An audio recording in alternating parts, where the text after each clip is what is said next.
ඒ 12 වෙනි ගන්න ඉඳලා මම මූලිකවම එන්න හේතුව මේ අපි දවසකට එක ගන්නක් කව වෙන්න ඕනේ හොඳ ගන්නක්. ඒක තමයි මම ගොඩක් වෙලාවට කල්පනා කරන්නේ. ඒකට මේ 12 වෙනි ගන්න මම මීට කලින් හදපු ඒ ස්ටයිල් එකේ ගන්නක්. නමුත් මම මේක දැක්ක සංක සුළු කරලා තියෙනවා වැරදි. හරිද? රයිට් බලන්න.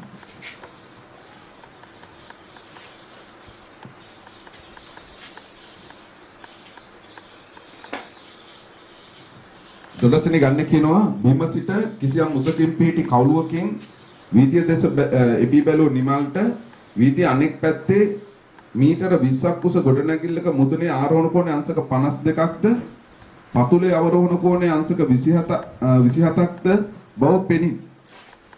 බලන්න පුතේ.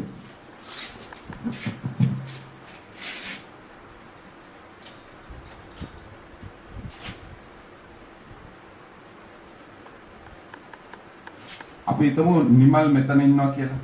නිමල් යම් කිසි උසකින් තමයි යාගේ ඇහැ තියෙන්නේ. මෙතන තමයි නිමල් ඉන්නේ. යාගේ ඇහැ තමයි මෙතන මං ඇඳලා තියෙන්නේ. හරිද? එයාට පේන දෘෂ්ටි රේඛාව එහෙම නැත්නම් එයාගේ ඇස් මට්ටම මේ විදිහට තමයි තියෙන්නේ. මේව තියෙන අවස්ථාවේ මෙයා මේක තමයි වීදිය. නැත්නම් පාර එහා පැත්තේ තමයි මේ ගොඩනැගිල්ල තියෙන්නේ. ඒක උසයි 20 මීටර. මීටර 20ක් උසයි. ඒකේ මුදුන බලන්න. මේක මුදුන බලපුවහම මුදුන පේන්නේ අංශක 52ක ආරෝහණ කෝණය. පැහැදිලි? අංශක 52ක ආරෝහණ කෝණය. ඒ ගොඩනැගිල්ලම පතුල බලපුවාම පතුල පේන්නේ අංශක 27ක අවරෝහණ කෝණය.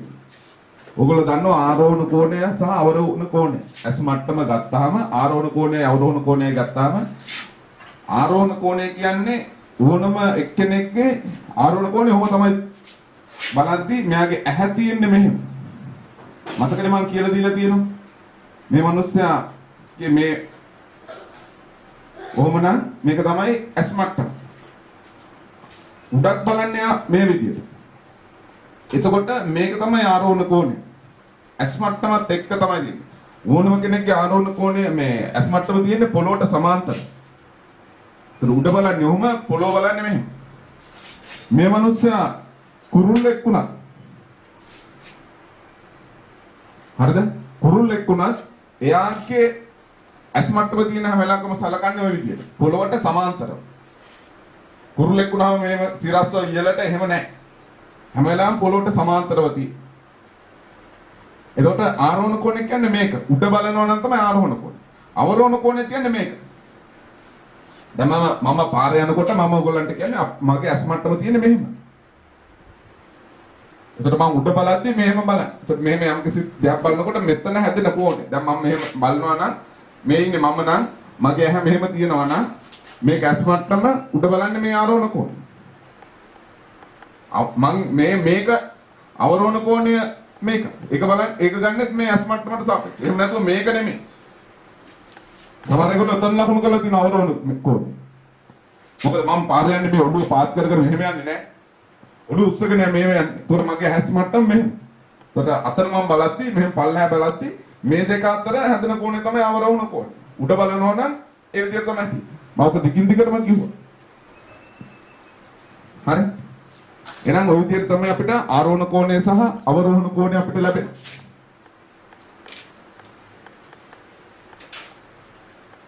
right බලන්න. එතකොට මෙයා ඉහළ බලන ආරෝහණ කෝණය මේක විදිහේ එහා පැත්තේ තියෙන බිල්ඩින් එකේ පතුල බලන අවරෝහණ කෝණය මේක. මේ කෝණය අංශක 52යි. කෝණය ඔයගලන්ට පේනවා ටිකක් වැඩි වෙන්න ඕනේ. අංශක 52ක් වුණා මම ඒකින්ද පොඩ්ඩක් වැඩි කරලා අඳින්නම් රූපේ. ඒ කියන්නේ ප්‍රශ්නයක් නෑ. නමුත් මේක අර ඔයගලන්ට දකින්න පුළුවන් විදියට හොඳට හිතෙන විදියට මෙන්න මේ වගේ තමයි තියෙන්නේ.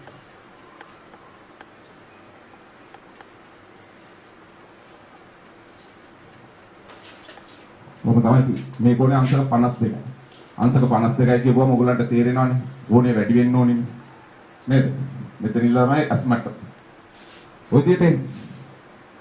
ඒතර මේක අපිට කියනවා නේද? වීදියේ මේ පැත්තේ ඉන්න නිමල්ට මේ පාරෙන් එහා පැත්තේ තියෙන ගොඩනැගිල්ල ඔය විදිහට පේනවා. හරි. පැහැදිලිනේ හැමෝටම? එතකොට මේක අපෙන් අහනවා මේ පළවෙනි ප්‍රශ්නෙට මොනවද පළවෙනි ප්‍රශ්නෙට අහන්නේ? නිමල් සිටින තැන සිට තිරස්පුර සොයන්න. පළවෙනි එකට අහනවා බිම සිට නිමල්ගේ ඇස් මට්ටමට උසද අනෙක් පස ගොඩනැගිල්ලට නිමල් සිටින තැන සිට දුරද සොයන්න. එහෙනම් බිම ඉඳලා නිමල් ඉන්න තැනට උස කියන්නේ මේ උස අහනවා. මේක අපි ගත්තොත් y කියලා y අහන.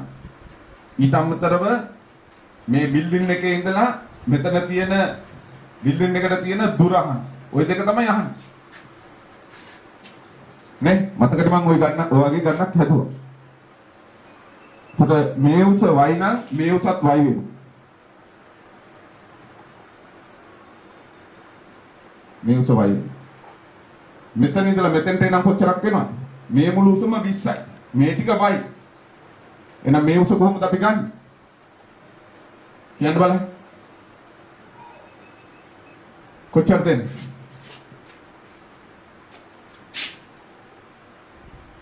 විස්සරින y කියලා එනවා.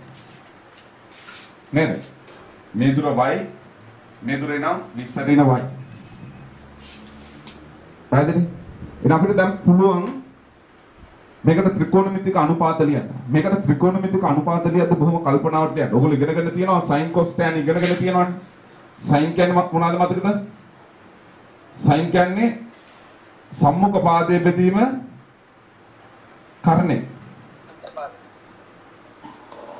හරිද? sin කියන්නේ සම්මුඛ පාදයේ බෙදීම කර්ණය. cos කියන්නේ ඔයගොල්ලෝ ඉගෙනගෙන තියෙනවා මොනවද? බද්ධ පාදයේ බෙදීම කර්ණය. ඊට අමතරව tan අපි ඉගෙනගෙන තියෙනවා මොනවද? සම්මුඛ පාදයේ බෙදීම බද්ධ පාදය. ඒතර ඔයගොල්ලෝ දැනගන්න ඕනේ මේකේ තියෙන සම්මුඛ පාද නේද? බද්ධ පාදය කර්ණය ඒ අදාළ කෝණයට සාපේක්ෂව වෙනස් වෙනවා. ඒක මම කියලා දීලා තියෙන ඔයගලන්ට කොහොමද අපි මේ වඳුර ගන්නේ කියලා. එමනේ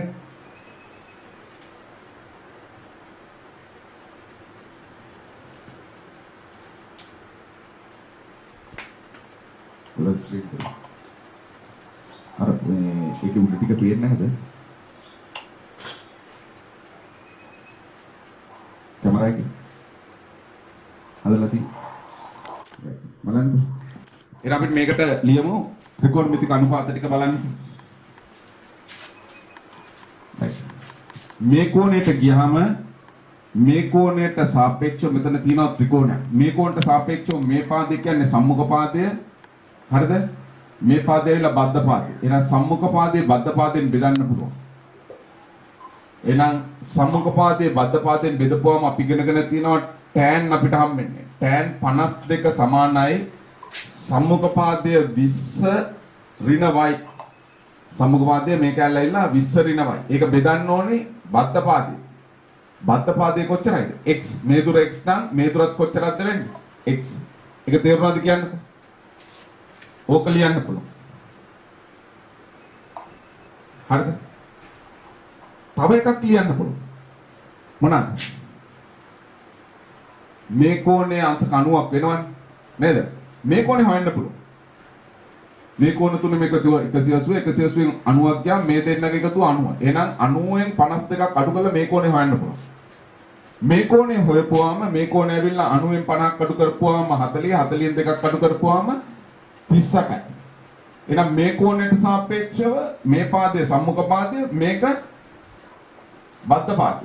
මේක සම්මුඛ පාදය වෙද්දී මෙයාව බද්ධ පාදය වෙනවා. එහෙනම් සම්මුඛ පාදය දැන් x. ඒ මේ දුරට සමාන වෙනවා.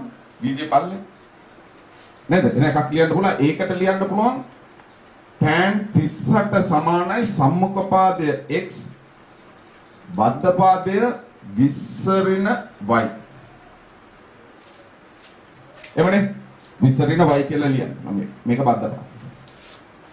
ඔය දෙකෙන් ඔයගොල්ලෝ කල්පනා කරන්න ඕනේ මම කොයි එක ගන්න එක මට හොඳයිද කියලා. නේ ඒකේ තමන් උක්ත කරන්න බලාපොරොත්තු වෙන දේත් අනුව තමන් තීරණය කරන්න ඕනේ කියලා මම ඕක කොහොමද තීරණය කරන්න කියලා මම ඔයගලට කලින් කියලා තියෙනවා. හරිද? මේ දෙකෙන් කැමති එකක් තමයි ගන්න. මේ දෙකම අරගෙන තේරුමක් නැහැ. මේකෙත් එකක් ලියන්න පුළුවන්. මේ අංශක 27 පාවිච්චි කරලා තව එකක් ලියන්න පුළුවන්. හරිද? එතකොට මේ අංශක 27 පාවිච්චි කරපුවාම මේ අංශක 27ට සාපේක්ෂව ඉස්සරහ පාදයේ සම්මුඛ පාදයේ මේකේ මේ පාදේ කියන්නේ බද්ධ පාදය. විකෝණේ මේ අතර ගත්තා. උලියෙන් හිටවලා තියෙනවා. එහෙම නැත්නම් මෙතන අංශක 27යි මෙතන අංශක 27යි කියලා දාගෙන නේද? ඒකාන්තර කෝණනේ පුතේ. නේද? එහෙනම් මේක සම්මුඛ පාදේ වෙනවා මේක බද්ධ පාදේ වෙනවා. එහෙනම් අංශක 27ට සාපේක්ෂව සම්මුඛ පාදයේ y බද්ධ පාදයේ x. එහෙනම් tan අංශක 27 සමානයි සම්මුඛ පාදයේ ඇවිල්ලා y බෙදීම බද්ධ පාදයේ ඇවිල්ලා x කියලා. ඕක ගන්න පුළුවන්. එහෙනම් අර ඉස්සෙල්ලා අපි කරපු විදිහට මේක අංශක 90ක් වෙනවා මේක ඕනේ හොයාගන්න පුළුවන්. මේ දෙන්නක එකතු 90යි. මේක 90යි. එහෙනම් 180න් 90ක් ගියාම මේ දෙන්නක එකතු 90යි. එහෙනම් 90න් 20ක් අඩු කරපුවා 70යි 70න් 7ක් අඩු කරපුවා 63යි. එහෙනම් මේ කෝණයට සාපේක්ෂව තව එකක් කියන්න පුළුවන් tan. සම්මුඛ පාදයේ බෙදීම බද්ධ පාදය. සම්මුඛ පාදය x බද්ධ පාදය y. යනුව tan 63 සමානයි සම්මුඛ පාදයේ x බද්ධ පාදයේ y. ඔක ලියන්න. ඒතර මේකෙදි දැන් අපි තීරණය කරන්න ඕනේ කොයි එක ගන්නවද? මේ දෙන්නගෙන් කාවද මේ දෙන්නගෙන් කාව ගන්න එක හොඳයිද සුළු කරන්න කියලා. ඔයගලන්ට හැකියාව තියෙනවනේ මේ ත්‍රිකෝණමිතික අනුපාත ලියන්න. මේවා ඒ තරම් දේවල් නෙමෙයි. අපි කරලා තියෙන දේවත් එක්ක. කොහොමද ඔයගොල්ලෝ තීරණය කරන්නේ? මේ සූත්‍රය ගත්තාම බලන්න. මේක මේ අතට වැඩි මෙතන tan 38ට යම් කිසි අගයක් එනවා. හරස් කුණ්ඩය දාගපු ගමන් 20 කියන එකත් වැඩි කරන්න ඕනේ දශම ගන්න. මෙයාවත් වැඩි කරන්න ඕනේ. මෙයාව නම් වැඩි කරන එක ප්‍රශ්නයක් නෑ දශම ගන්න. මොකද 20 වැඩි කරපුවාම කරදරයක් වෙනවා. ඒතකොට ඒක අපිට අයින් කරලා දාන්න පුළුවන්. මේක එහෙම දෙයක් නෑ. tan 52 තියෙනවා ඒක x වලින් වැඩි කරන්න කියලා. එතකොට tan 52ට 1 ගණනක් එනවා. ඒක x වලින් වැඩි කරපුවම උත්තරේ එනවා 1.x කියලා ඒක ලැබෙනවා. එතකොට මේ වගේ සූත්‍ර අපි පාවිච්චිට ගන්න එකෙන් පුළුවන් තරම් වැළකීලා ඉන්න ඕනේ. නේ? එතකොට මේක මේ වගේ සූත්‍ර අපිට බැහැර කරන්න පුළුවන්. right? මේ සූත්‍ර දෙක ගත්තොත් මොකද කරන්න පුළුවන්? ඊපස්සේ මේක ගන්න එකත් කරදරයකටපත් වෙනවද නැද්ද කියන්නකෝ. කරදරයකටපත් වෙනවා. ඇයි?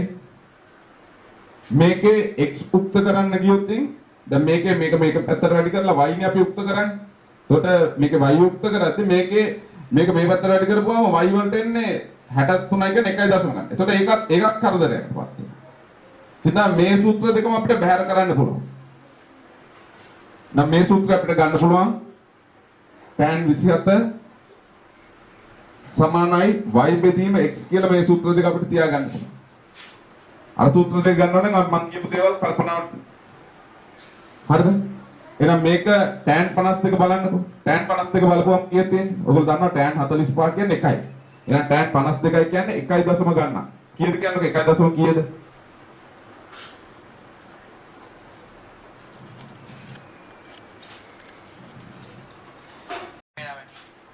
1.27යි 9යි 9 20 ඍණ y at x.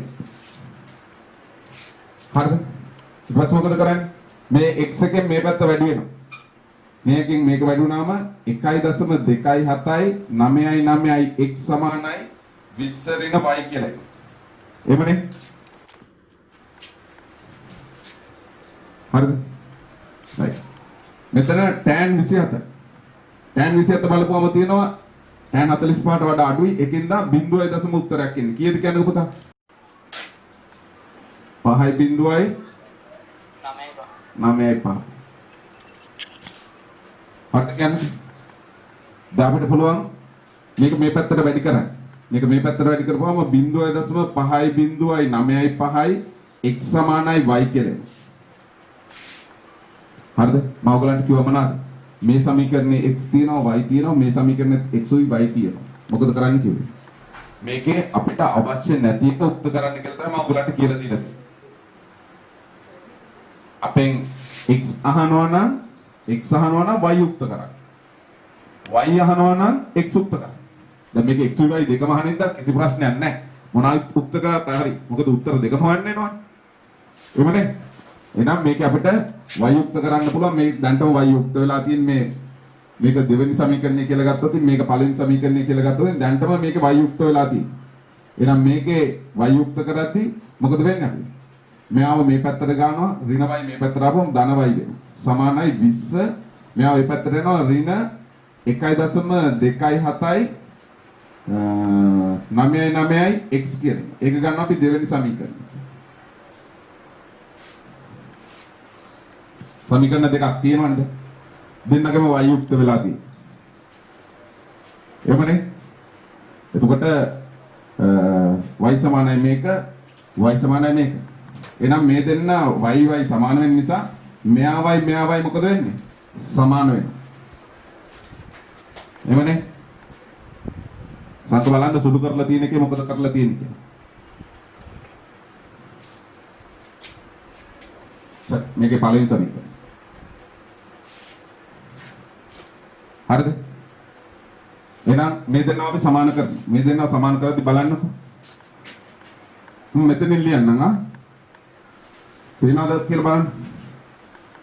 තේරෙනවද?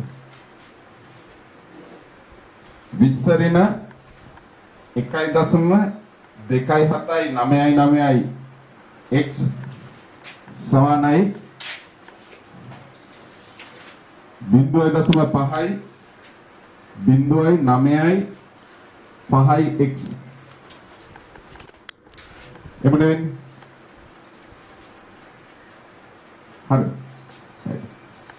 දැන් අපිට පුළුවන් මෙයාව එහා පැත්තට දාන්න හරිද එහෙනම් 20 සමානයි 0.5යි 0.9යි 5යි x මෙයාව මේ පැත්තට ගියාම ධන වෙනවා 1.27යි 9යි x කියලා එනවා. එවනේ. ඒක 20 සමානයි මේ x පදයට මේ x පද එකතු කරපුවම කීයද ආව කියන්නකෝ. 1.78යි 94x හරිද කියන්නකෝ පුතා. රයිට්. දැන් මොකද කරන්න ඕනේ? මේ දෙන්න අතර වැඩි කිරීම මේක මේ පැත්තට ගේනවා. මේ දෙන්න අතර තියෙන වැඩි කිරීමනේ නේද? එතකොට මෙයාව මේ පැත්තට ගේද්දි බෙදන්න ඕනේ. 20 අපි බෙදන්න ඕනි 1.78යි 9යි 4යි. එතකොට ඒක ලඝු පාවිච්චි කරන්න ඕනේ. නේ? එහෙනම් 20 කියන්නේ 10 එකේ බලයක්. 20 බිඳුව බලන්න. ලඝු පොතේ බලන්න පුතා 20 බිඳුව. 20 බිඳුව බලපුවම කීයක් තියෙන්නේ?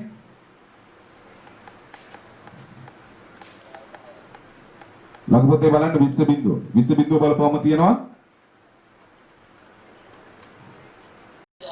10. දෙදීම එක කියන්නේ 10 කී බලයක්ද කියන්නකෝ. එක කියන්නේ 10 බිඳුව බලයක්. ඒව ඉගෙනගෙන තියෙනවනේ. ඒතර බලන්නේ මොනවාද? 17 8 9 17 8 9 17 8 9 බලපුවම තියෙනවා කීයද? 25 26 එහෙනම් පාද සමානයි මැද බෙදීම තියෙන්නේ. පාද සමානයි මැද බෙදීම. බල අපි අඩු කරනවා. මෙයාගේ මෙයා අඩු කරනවා. බල අඩු කරපුවම මොනවද වෙන්නේ කියන්නකෝ. පින්දෙන් මෑක් අඩු කරන්න බෑ එකක් කියලා ගන්නවා 10න් 6ක් 4යි.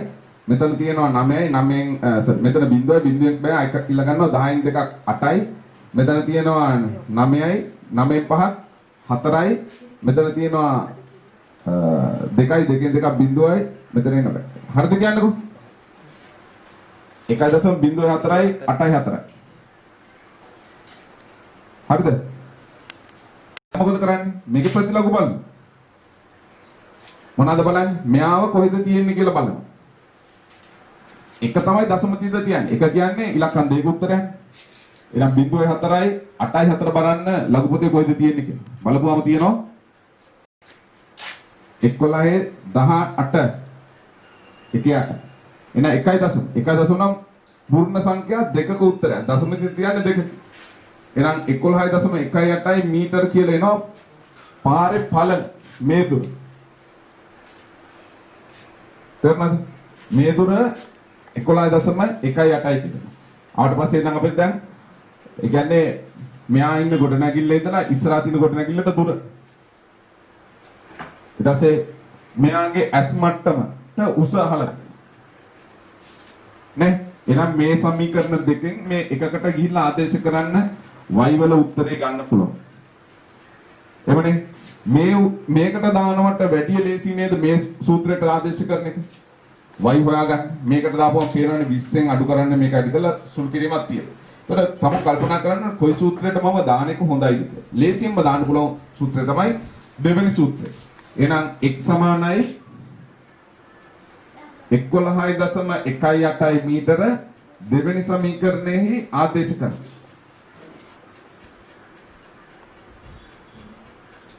හරිද? එහෙනම් y සමානයි 0.5යි 9.5 වැඩි කරනවා 11.18. කියන්න පුතා 11.18 වැඩි කරපුවම කීය දෙන්නේ කියලා? ඔන්න ලඝුණින් හදමු අපි. මෙතන 0.5 කියන්නේ වියුති එකයි. එහෙම නේද? 50 9.5 බලන්න ඕන ලඝු පොතේ. 50 9.5 බලන්න ලඝු පොතේ. 70යි 71. වැඩි කිරීම 11 කියන්නේ ඉලක්කම් දෙකයි. 10 එකේ බලන්න. 11 එකේ 8 බලන්න. 11 එකේ 8 බලපුවාම තියෙනවා මට ඇහුණා පුතා. 4 8යි 3ද 11 එක බලලා 8 වෙනි මධ්‍යන්තර තීරය දිනාගේ එකතු කරන්න. ලඝු පොතේ බලන්න යා. 0.483. දැන් පාද සමානයි මැද වැඩි කිරීම තියෙන්නේ. එහෙනම් බලමු මොකද වෙන්නේ? පාද සමානයි මැද බෙදීම මේ මැද වැඩි කිරීම බල දෙක එකතු වෙනවා. එහෙනම් මේ දෙන්නව එකතු කරන්න. එකතු කරපුවාම එනවා 8යි 1යි මේ 4යි 3යි 1යි 4යි 8යි මෙතන 7යි 15න් 5 දානවා එකක් ඉතුරුයි 4යි 1යි 5යි 0.7යි 7යි වියුතියකට නේද මෙතන ධන එක ඍණ එකට ධන එක කැපිලා යනවා කැපිලා ගිහලා 0.0 කියනවා බලන්න ලඝු පොතේ 75යි 54 කොයිද තියෙන්නේ 75යි 54 බලපුවාම තියෙනවා 56 9 4 එතකොට 0.0 නම් පූර්ණ සංඛ්‍යා එකක උත්තරයක් එන්නේ. පේනවනේ? එහෙනම් එයාගේ ඇස් මට්ටමට තියෙන උස තමයි මොනවද දෙන්නේ? 5.694යි. මේක මීටර. ඕගලන්ට ආසන පූර්ණ සංඛ්‍යාවට හෝ පළවෙනි දශම ස්ථානට ලියන්න කිව්වොත් ඒවා හරියට ලියන්න. මේක 9 ඉඳ දශම ස්ථානට පළවෙනි දශම ස්ථානට ලියද්දී 9 ඉඳ මෙතනට එකක් එකතු කරනවා 5.7 මීටර කියලා තමයි උස අපිට ගන්න පුළුවන්. පළවෙනි දශම ස්ථාන. පළවෙනි පූර්ණ සංඛ්‍යාවට වට යන්න කිව්වනම් මෙතන 6 නම් මෙයාට එකක් එකතු කරනවා මීටර 6යි කියලා එන්නේ. හරිද? right. ඔය විදිහට ගන්න පුළුවන්. එහෙම නැත්නම් ඔයගලන්ට මෙතන ලේසියෙන්ම මේ දෙන්නව ගුණ කරලා ගන්නත් පුළුවන්. මෙතන 0.5යි 9යි 5 11.18න් වැඩි කරලා ඔයගලන්ට ගන්න පුළුවන්. එහෙම ගත්තමත් මේකට ආසන්න උත්තරයක් තමයි එන්නේ. right. ටක්කා ලියා ගන්න.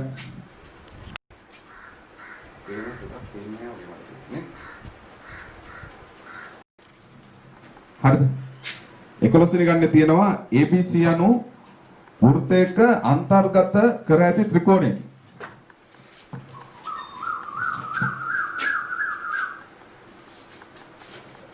කොහොම තියෙනවා වෘත්තයක් මේ වෘත්තය ඇතුලේ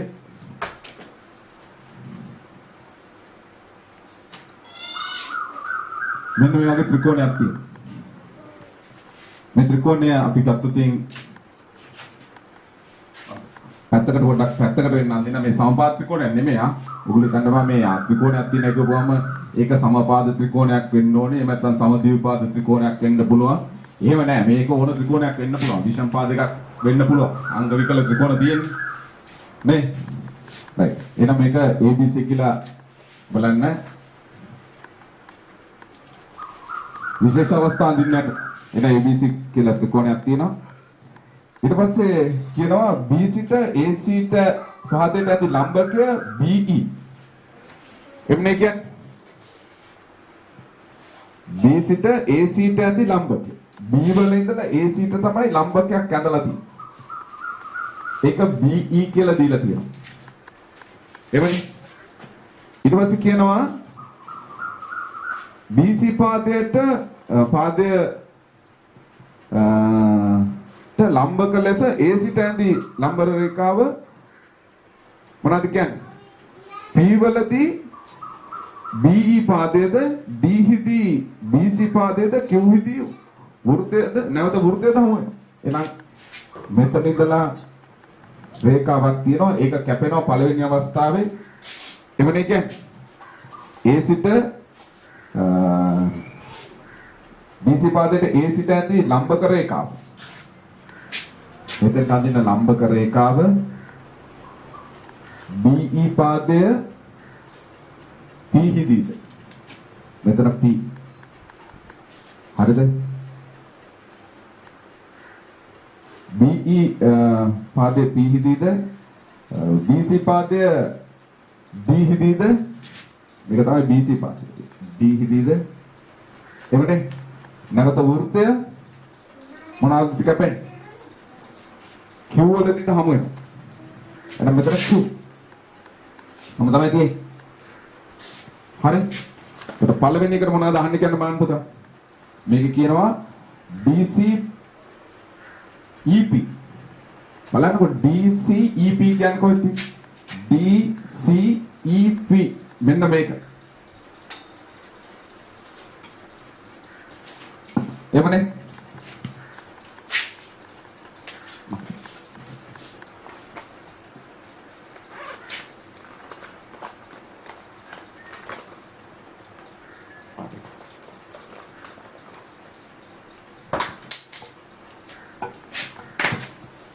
DC EP කියන්නේ මෙන්න මේක. මේක වෘත්ත චතුරස්‍රයක් කියන්නලු. ලේසියෙන් මේක වෙලා තියෙනවා. නේද? ඔයගලන්ට පේනවා මේක මොකද වෙලා තියෙන්නේ? මේ කෝණේ අංශක 90යි මේ කෝණේ අංශක 90යි චතුරස්‍රයක සම්මුඛ කෝණ පරිපූර්ණකයි නම් ඒක වෘත්ත චතුරස්‍රයක්. එවනේ ලියන්නද? එහෙනම් මේ CEP කෝණය සමානයි අංශක 90යි නේද? ගන්න දීලා තියෙනවා දත්තය ඒ වගේ මේ කෝණය CDP කෝණය අංශක 90යි මේක ලම්බකයි කියලා කිව්වම දත්තය ඒක අංශක 90ක්. එහෙනම් ඔයගලන්ට පේනවා මේ DCEP කියන මේ චතුරස්‍රයේ සම්මුඛ කෝණ පරිපූර්ණකයි. පරිපූර්ණකයි කියන්නේ 180යි. එහෙනම් මේක වෘත්ත චතුරස්‍රයක්. මොකද වෘත්ත චතුරස්‍රයක අපි ඉගෙනගෙන තියෙනවා සම්මුඛ කෝණ පරිපූර්ණකයි කියන්නේ. මේ කෝණේ එකතු කරපුවම කීයක් වෙනවා කියලා අපි ඉගෙනගෙන තියෙන අංශක. 180ක් වෙනවා කියලා අපි ඉගෙනගෙන තියෙනවා. එහෙමනම් මේකේ මේ කෝණේ එකතු කරපුවම අංශක 180ක් වෙනවා. එහෙනම් CEP කෝණය දන CDP කෝණය සමානයි 90 එකතු කිරීම 90. එහෙනම් CEP කෝණය දන CDP කෝණය සමානයි 180යි. නේ? එහෙනම් අපිට කියන්න පුළුවන් මේක වෘත්ත චතුරස්‍රය. එහෙනම් මෙතන ලියනවා චතුරස්‍රයේ සම්මුඛ කෝණ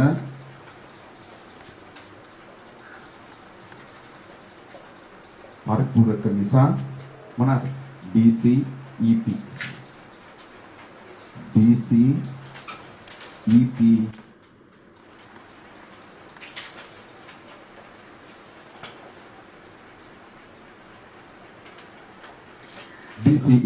වෘත්ත චතුරස්‍රය. right. ඊළඟ බලන්න. ඊළඟ එකේ කියනවා මොනවද කියන්නේ? BPQ කියන කෝණය. එතකොට බලන්න පුතේ BPQ කියන කෝණය කොහෙද තියෙන්නේ කියලා. BPQ මෙන්න මේ කෝණය ගැන කතා කරමු. එමුනේ BPQ කියන කෝණය මොනවද කියන්නේ? BQP කෝණයට සමාන බව. එමුනේ BQP කෝණය. BQP කෝණය හැදෙන්නේ මෙතන. තේරෙනවද? මෙන්න මේ කෝණයට මේ කෝණය සමානයි කියලා කියන්න ඕන. එහෙමනේ. සංග කියමුද? මේ කෝණ දෙක සමාන කරද්දී හරිද? බලන්න. මේ කෝණය මේ කෝණයට සමාන කරන්න තියෙන්නේ. හරිද?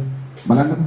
මේ කෝණය මේ කොන්ට සමාන වෙනවා. ඇයි? අපි මේක කිව්වා වෘත්ත චතුරාස්‍රයක් කියලා කිව්වනේ පුතේ. මේක මොකක්ද අපි කිව්වේ? මේක අපි කිව්වා වෘත්ත චතුරාස්‍රයක් කියලා. මතකයි නේද කියන්නකෝ? දැන් මේකදී අපි කිව්වේ මේක වෘත්ත චතුරාස්‍රයක් කියලා. මම පොඩ්ඩක් ඇඳලා පෙන්නන්නම් මේක. මේක වෘත්ත චතුරාස්‍රයක් වෙනවා. වෘත්ත චතුරාස්‍රයක් කියනවා නම් අපි ඉගෙනගෙන තියෙනවා වෘත්ත චතුරාස්‍රයක. මේ වගේ වෘත්ත චතුරාස්‍රයක පාදයක් දික් කරපුවම එතන මේ බාහිර කෝණය අභ්‍යන්තර සම්මුඛ කෝණයට සමානයි. ඒක හොඳට මතක තියාගන්න. ඒක අපි දන්න දෙයක්. ගණන් ගොඩක් අදලා තියෙනවා. වෘත්ත චතුරාස්‍රයේ පාදය දික් කරපුවම එතන බාහිර කෝණය අභ්‍යන්තර සම්මුඛ කෝණයට සමාන වෙනවා.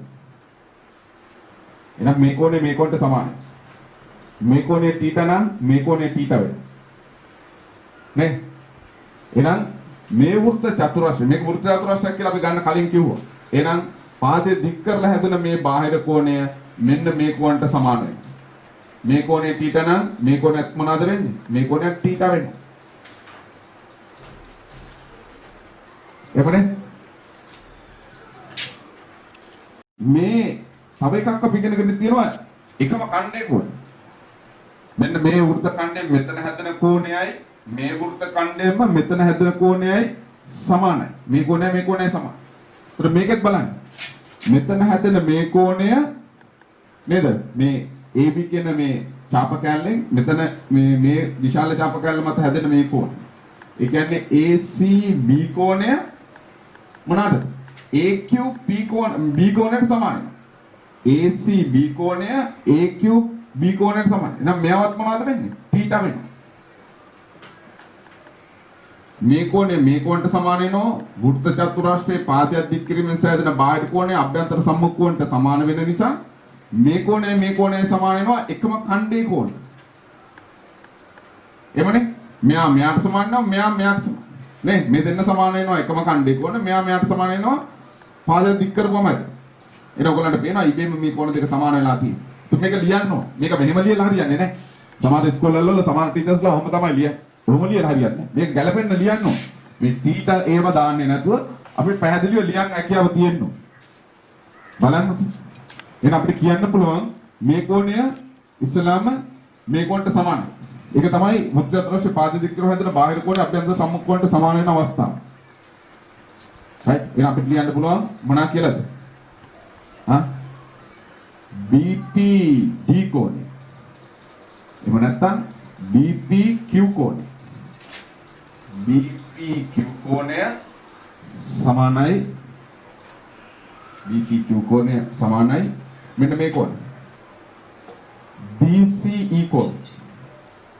BCE කෝණය. ඒකට හේතුව වෙලා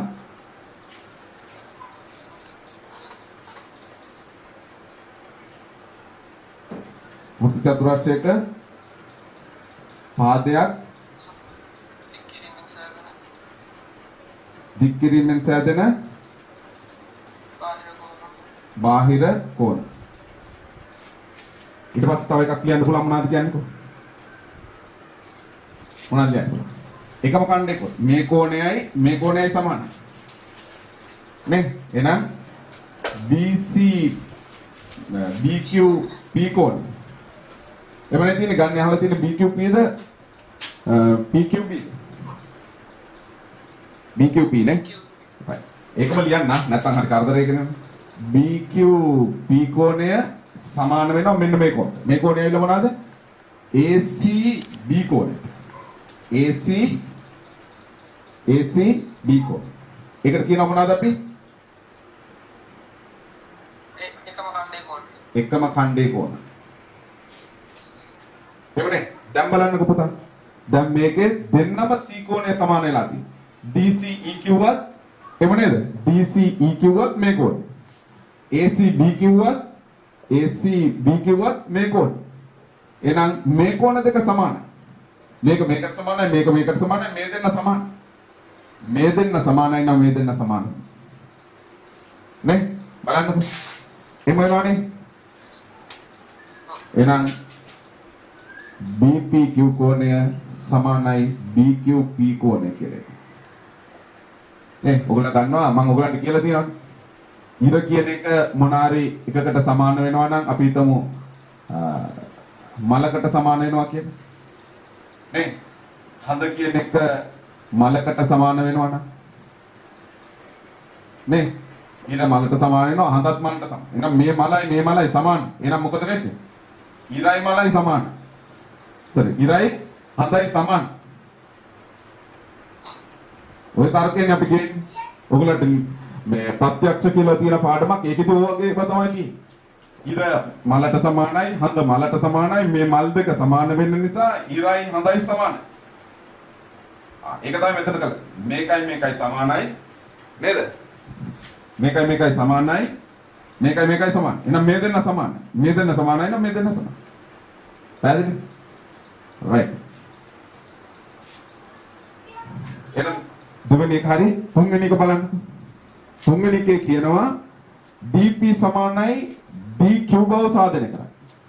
dp කියන මේ පාද කෑල්ල dq කියන මේ කෑල්ලට සමාන කරා ගන්න. නේද? මේ පාද කෑල්ලයි මේ පාද කෑල්ලයි සමානයි කියලා තමයි කියන්නේ. මිනෝල් කියන්න බලන්න. හරි.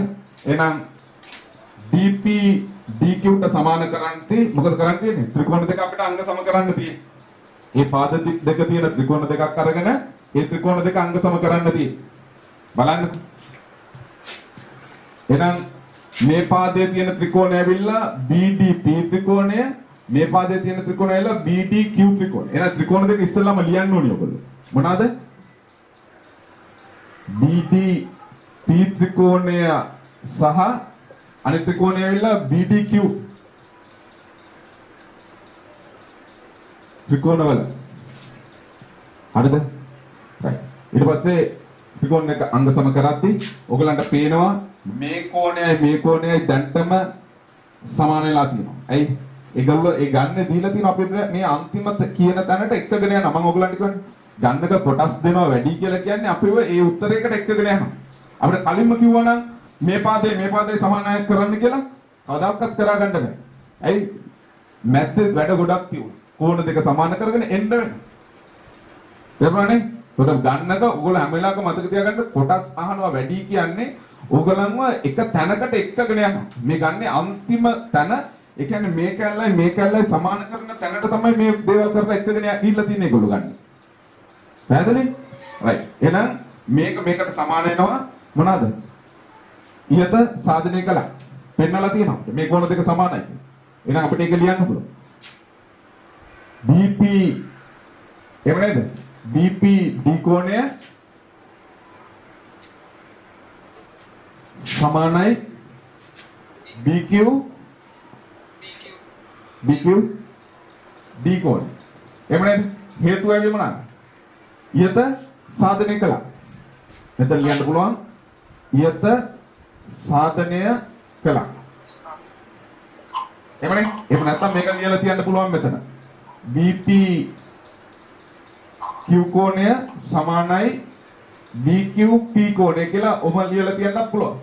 හරිද? ඊට වැඩිය හොඳයි මේ සාධනය කළා කියලා මේකත් තියලා දෙකම ලියලා ඔයාලට ලකුණු එකක්වත් අඩු කරන්න බෑ ඒගොල්ලන්. ඊට පස්සේ අපිට කරන්න පුළුවන් දැන් මේ කෝණට සමානයි මොනවාද? මෙන්න මේ පාදේ. BD පාදේ දෙන්නටම පොදුයි. BD සමානයි BD එකට කියන අපි මොකක් කියලාද? එකට කියන පොදු පාදේ. නේ?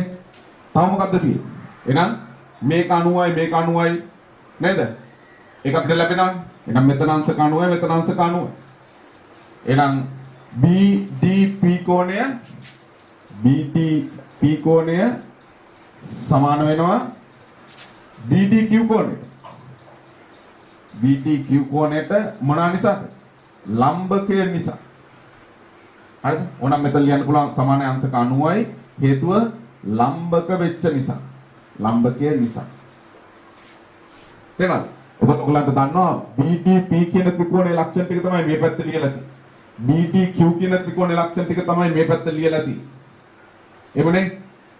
එතකොට ඔයගලන්ට පේනවා මේ ලක්ෂණ තුන මේ ලක්ෂණ තුනට සමාන වෙලා තියෙනවා. ඒකට ඔයගලන්ට මේ ත්‍රිකෝණ දෙක අංග සමයි කියලා ලියන්න පුළුවන්. ඔයගොල්ලෝ දන්නවා අවස්ථාව මොනවාද? කෝණ දෙකයි පාදයයි කෝණ දෙකයි එහෙම නේද? කෝණ දෙකයි අනුරූප පාදය. ත්‍රිකෝණ දෙකක් අංග සම වෙන්න පුළුවන් අවස්ථාවක් තමයි ඒක. ත්‍රිකෝණයක කෝණ දෙකක් හා පාදයක් තවත් ත්‍රිකෝණයක කෝණ දෙකක් හා අනුරූප පාදයට සමාන වෙන අවස්ථාව. ඒක ලියන්න පුළුවන්. එහෙනම් BDP කෝණය BDP කියන ත්‍රිකෝණය අංග සම වෙනවා. ඒකට ඉරිකැලි තුනක් දානවා. BDQ කියන ත්‍රිකෝණයට අවස්ථාව ඇවිල්ලා මොකද්ද ලියන්නේ?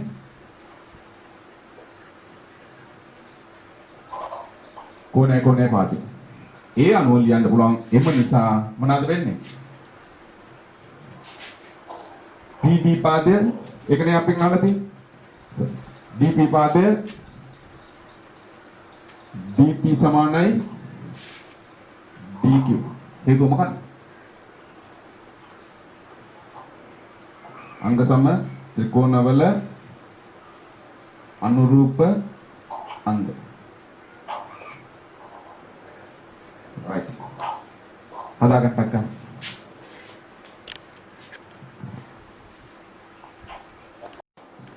බලන්න 10 වෙනි ගන්න කියනවා එක්තරා දිනක තෙල් ටැංකියකින් 11/4ක් පිරී තිබේ. දිනකට මෙහි ඇති තෙල් වලින් 101ක් වාෂ්පීකරණය හා කාන්ද වීම නිසා අපතේය. එතකොට මේ තෙල් ටැංකිය මම රූපයක් ඇදලා පෙන්නන්නම්. මේ තෙල් ටැංකිය කොටස් 11කට බෙදලා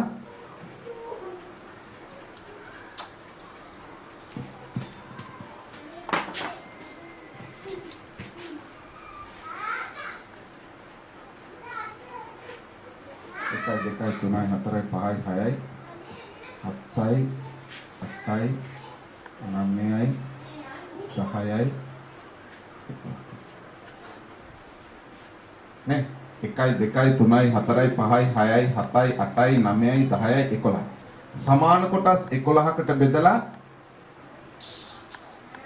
හතරක් පිරලා තියෙනවා 11න් හතරක් පිරලා තියෙනවා කියන්නේ මෙන්න මේ කොටස් හතර පිරලා තියෙනවා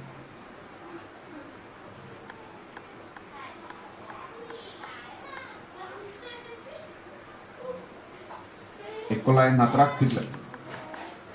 හරිද?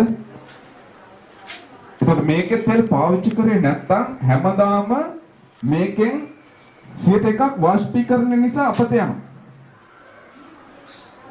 නේද? කාන්දු වෙනවා ඒ වගේ දේවල් නිසා 101ක් අපත යනවා. එතකොට පළවෙනි ප්‍රශ්නෙට අහනවා හරිද? පළමු දිනේ අවසානයේ ටැංකියෙන් කවර භාගයක් පිරී තිබේ? එතකොට ඔයගොල්ලෝ දන්නවා මේකෙන් යම් කිසි කොටසක් අපත යනවා. අපි හිතමු 101ක් කියන එක මේ ටැංකියේ තියෙන තෙල් වලින් 101ක් කියන එක මේක කියලා. මෙන්න මෙතන තියෙන මේ පොඩ්ඩ කියලා. මේ 101 මේක අපත යනවා. ටැංකියේ තියෙන තෙල් වලින් 101ක්. එහෙනම් ඉතුරු තියෙන මේ ටික. නේද? මෙන්න මේ ටික තියෙන ඉතුරු. එහෙනම් 101ක් ගියා නම් 99ක් තියෙනවා. එහෙනම් 11න් 4න් 199ක් ඉතුරු වෙලා තියෙනවා. 101යි ගියේ 11න් 4. එහෙනම් මේක සුදු කරපුවම පළවෙනි දවසේ ඉතුරුලා තියෙන ටික තියෙන්නේ. ඒක ලේසියෙන්ම ගන්න පුළුවන්. එහෙම නැත්නම් ඔයගොල්ලෝ 101ක් හොයලා අඩු කරන්න යන්න බෑ. කරදරයක වැටේ. නේද? 101ක් ගියා නම් 199ක් තියෙනවා. එහෙනම් මෙතන හල්නායනි කියන එක තේරුම ඔයගොල්ලෝ දන්නවනේ වැඩි කිරීම කියලා. එහෙනම් මෙතන 11 වරක් 1යි 11 වරක් මෙතනට 99ට 9යි. 4 වරක් 1යි 4 වරක් 25යි. එහෙනම් අපිට හම්බ වෙනවා 25න් 9යි කියලා. එහෙනම් පළවෙනි දවසේ ඉතුරු වෙලා තියෙනවා 25න් 9යි. එමනේ ලේසියෙන් හදන්න තියෙනවා. පළවෙනි දවසේ ඉතුරු වෙලා තියෙනවා 25න් 9යි. ඊළඟ දවසේ නේ ඊළඟ දවසේ ආයි මේකෙන් කොච්චරද වාෂ්පීකරණය වෙන්නේ දෙවෙනි දවසේ? දෙවෙනි දවස් අවසානයේ තියෙන ටික අහන්න. දෙවෙනි දවසට මේ ටික වාෂ්පීකරණය වෙනවා. අපිට මේ ටික 101ක්. මොනවාද? තියෙන තෙල් ප්‍රමාණය. මේ නිල් පාට ටික පළවෙනි දවසේ වාෂ්ප වෙලා ගියා. දැන් දෙවෙනි දවසේ මේ ටික වාෂ්ප වෙලා ගියා. දෙවෙනි දවසේ මේ ටික වාෂ්ප වෙලා ගියාම එහෙනම් මෙන්න මේ කොටස තමයි තියෙන්නේ. දෙවෙනි දවසේ පටන් ගන්නකොට එහෙම නැත්නම් පළවෙනි දවසේ ඉවර වෙනකොට 25න් 9ක් ඉතුරු වෙලා තියුණා. ඕකේ 101ක් වාෂ්ප වෙනවා. මේකෙන් වාෂ්ප වෙන්නේ 101ක්. මේකෙන් 25න් 9න් 101ක් වාෂ්ප වුණා නම් ඉතුරු වෙලා තියෙනවා 199. 199ක් ඉතුරු. බලන්න කොච්චර ලේසියෙන් එනවද කියලා උත්තර. කල්පනා කරනවා නම් සුළු කිරීම තමන්ට පුළුවන් නම්. එහෙනම් දෙවෙනි දවස් අවසානයේ ඉතුරු වෙලා තියෙන ටික බලන්න මේක කැපෙන්නේ නැහැ පුතේ. මොනවා කරුවත් මේක කැපෙන්නේ නේ. එහෙනම් 999යි 25 100 වැඩි කරන්න. හල් 9 කියන එක තේරුම ඔයගොල්ලෝ දන්නවනේ වැඩි කිරීම තියෙන්නේ කියලා. 25න් 9 හල් 9 කියන වැඩි කිරීම. එහෙනම් මෙතන එනවා 25 100න් වැඩි කරනවා කියන්නේ 25 ලියලා අගට බිංදු දෙකක් දාන්න. 9981 එක දාන 8ක් ඉතුරුයි 9981යි 81යි 8යි 89. හරිද කියන්නේ? එහෙනම් මේක තමයි දෙවෙනි දවසේ ඉතුරු වෙලා තියෙන තෙල් ටික. මේක තමයි පළවෙනි දවසේ ඉතුරු වෙච්ච තෙල් ටික. වගන්ත ලියන්න මම මේ නිකම්ම ඔයගලන්ට මේ රූපේ පැහැදිලි වෙන්න තමයි මේ මද. මේක තමයි දෙවෙනි දවසේ ඉතුරු වෙලා තියෙන්නේ. නේ? ඊට පස්සේ අපෙන් අහනවා මොනවාද? ඊට පස්සේ අපෙන් අහනවා හරිද? පළවෙනි දින අවසානයේ කවර භාගයක් පිරී තිබේද? දෙවෙනි දින අවසානයේ කවර භාගයක් පිරී තිබේද? තුන්වෙනි එකට අහනවා අන්තිම කොටසට මේ අවස්ථාවේ ටැංකියෙන් එක්තරා තෙල් ප්‍රමාණයක් ඉවතට ගන්නා ලදී. මේ අවස්ථාවේ ටැංකියෙන් යම්කිසි කොටසක් එළියට ගත්තා. ගත්තහම ටැංකියෙන් 25න් 3ක් ඉතුරු වෙලා තිබුණා. හරිද? බලන්න. මේකෙන් මේ අවස්ථාවේදී යම්කිසි ප්‍රමාණයක් එළියට ගන්නවා. අපි දන්නේ නැහැ කොච්චරක් ගත්තද කියලා. අපි හිතමු මෙන්න මේ ටික ගත්තා කියලා. මෙන්න මේ කොටස ගත්තා කියලා. මේ කොටස ගත්තාම ඉතිරි වෙලා තියෙනවා මෙන්න මේ ටික. ඒ ටික ඇවිල්ලා 25න් 3යි. ඒ ටික ඇවිල්ලා මොනවද කියන්නේ? 25න් 3. ඔක තමයි කියන්නේ. එවනේ. එහෙනම් කොච්චරක් එළියට ගත්තද කියලා අපිට හොයන්න පුළුවන්. ටැංකියේ තිබුණ දෙවෙනි දවස් ඉවර වෙනකොට මෙච්චර. කොච්චරද? 2500න් 891ක් තිබ්බා. ඒ කියන්නේ මෙන්න මේ ටික තිබ්බා. දෙවෙනි දවසේ මෙච්චරක් ඉතුරු වෙලා තියුණා. ඒකෙන් තමයි යම්කිසි කොටසක් ගත්තේ. ගත්තාම 25න් 3ක් ඉතුරු වුණා. එහෙනම් එළියට ගත්තු කොටස අපිට හොයන්න පුළුවන්. නේ? එහෙනම් ඉවතට ගත්තු කොටස බලන්නේ මොකද කරන්නේ? මට උදව් කරන්න.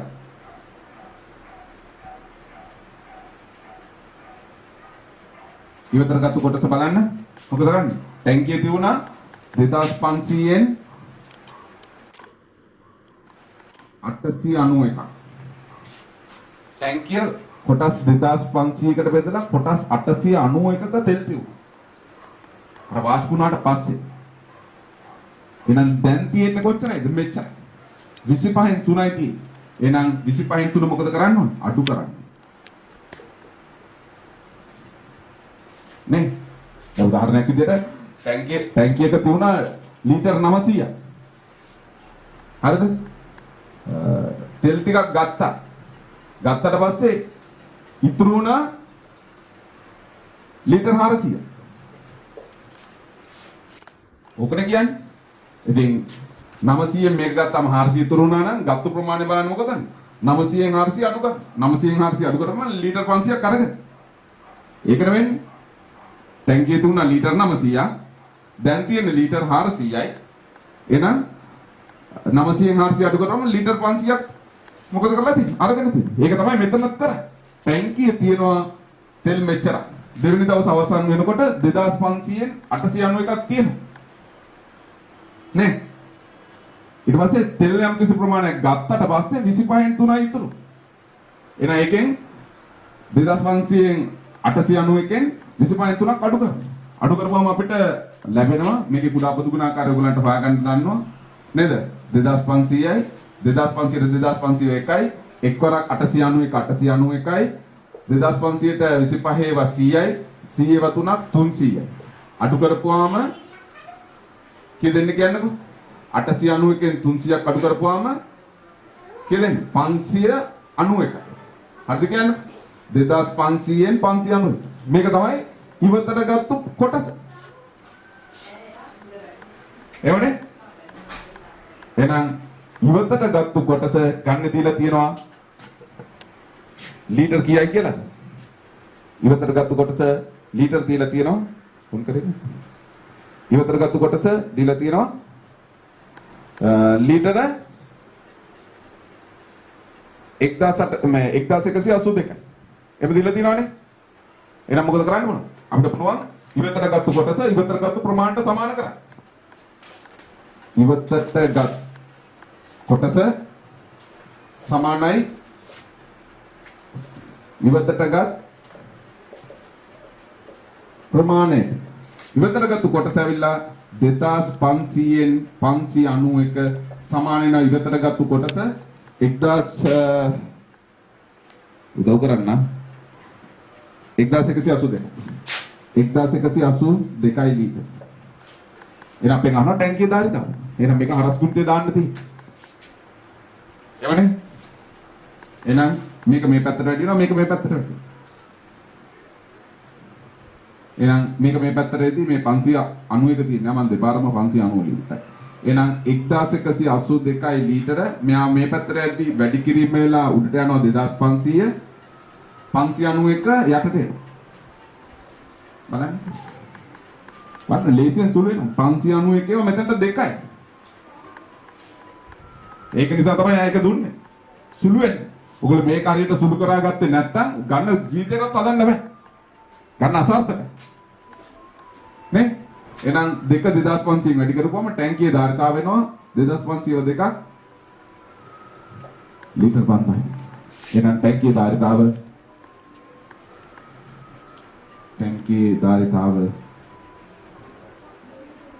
ලීටර් 5යි කියලා. නේ? පළවෙනි ප්‍රශ්නට උත්තරේ මේක තමයි. පළවෙනි දවස් අවසානයේ ඉතුරු වෙලා තිච්ච ටික.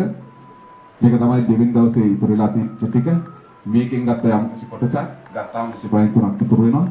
එහෙනම් 2500න් 891න් 25 අඩු කරපුවාම ඉතුරුට ඉවතට ගත්තු කොටස එනවා. ඉවතට ගත්තු කොටස ඉවතට ගත්තු ප්‍රමාණයට සමාන කරන්න. ඔයගලන්ට භාග ගණන් වලදී ගොඩක් වෙලාවට ඔය වගේ ඒවා තියෙනවා.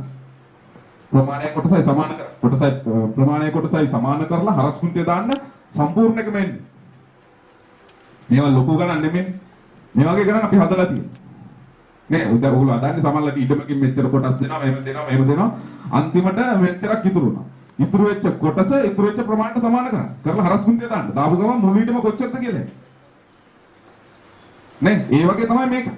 ඉතින් ඒ ගණන් හදලා තුනක් මේවා ඒ තරම් ගණන් නෙමෙයි. රයිට්. ඒක ලියා ගන්න පාඩක්.